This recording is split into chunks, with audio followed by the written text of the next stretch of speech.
푸른 동해의 아침을 가장 먼저 맞이하는 곳.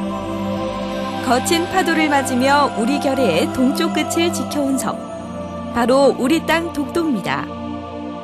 동해바다 한가운데 우뚝 서 있는 자랑스러운 우리 땅 독도는 과연 어떤 곳일까요? 자, 그럼 궁금증을 풀기 위해 독도를 향해 떠나볼까요? 포항에서 배를 타고 4시간.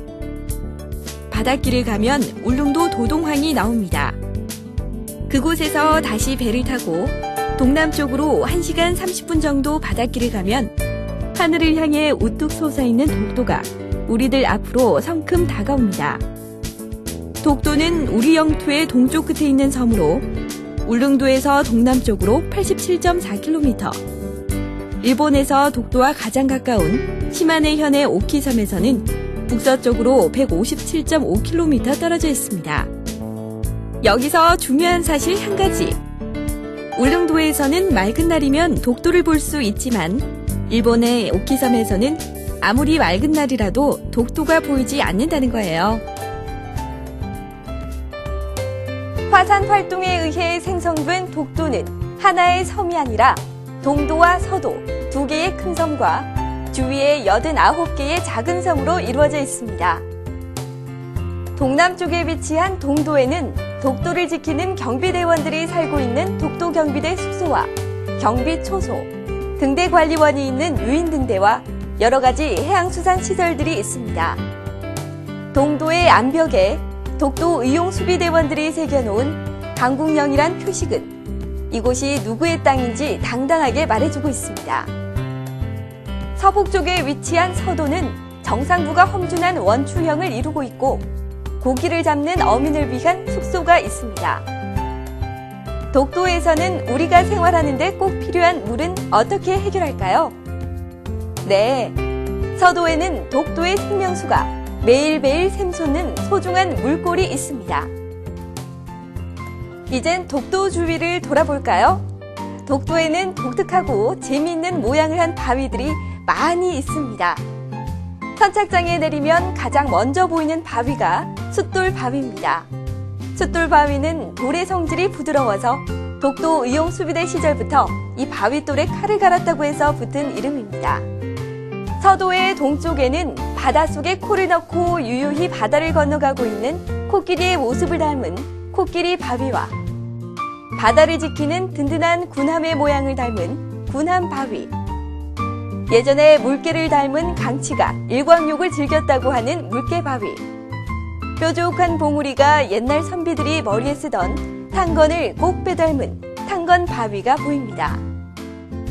밑으로 내려오면 서도와 동도 사이에 3개의 동굴이 있어서 비어있는 바위라는 뜻의 공암바위라고도 불리는 삼형제굴 바위가 보이고 강한 파도에 약한 부분이 깎여나가고 남은 부분이 촛대처럼 생긴 촛대바위가 있습니다. 그 외에도 우리나라 한반도 모양을 닮은 한반도 바위와 독립문 바위, 바다를 바라보는 사람의 얼굴 모양을 한 얼굴 바위 등 재미있게 생긴 바위가 독도를 찾는 사람들을 반갑게 반겨줍니다. 우리 땅 독도에는 어떤 동물과 식물이 살고 있을까요? 동도의 분화구 주변과 동쪽 남쪽 암벽에는 거센 바닷바람에 강한 식물들이 많이 자라고 있는데요. 해국을 비롯하여 괭이밥, 번행초와 땅채송화, 개밀, 제비쑥, 왕호장근, 섬장대 등의 풀들과 곰솔, 섬개불나무, 붉은 가시딸기, 동백 등의 나무들은 독도에서 가장 많이 볼 수 있는 식물입니다. 이외에도 많은 희귀종 식물들을 환경부에서 보호식물로 지정해 보호하고 있습니다. 독도에는 모두 17종의 새들이 살고 있는 것으로 기록되어 있지만 실제로 관측된 것은 110종류라고 합니다. 그 중에서 천년기념물 336호로 지정된 괭이갈매기는 독도를 대표하는 동물입니다. 울음소리가 고양이를 뜻하는 괭이와 비슷하다고 해서 괭이갈매기로 불립니다. 이외에도 바다제비, 노랑부리 백로, 진홍 가슴새, 물수리 등이 아름다운 독도에서 사이좋게 살아가고 있답니다. 독도를 부르는 이름 중에 가지도란 말이 있는데요. 그 이유는 조선시대에는 물개와 비슷한 생김새를 가진 강치를 바닷가재로 불렀는데 그 바닷가재가 독도에 흔해서 가지도라 불렀다고 합니다. 하지만 일제강점기를 거치면서 너무 많이 잡아서 지금은 독도에서 볼 수 없는 동물이 되었죠. 독도의 바다 미체는 무엇이 있을까요? 이제 바닷속으로 한번 들어가 볼까요?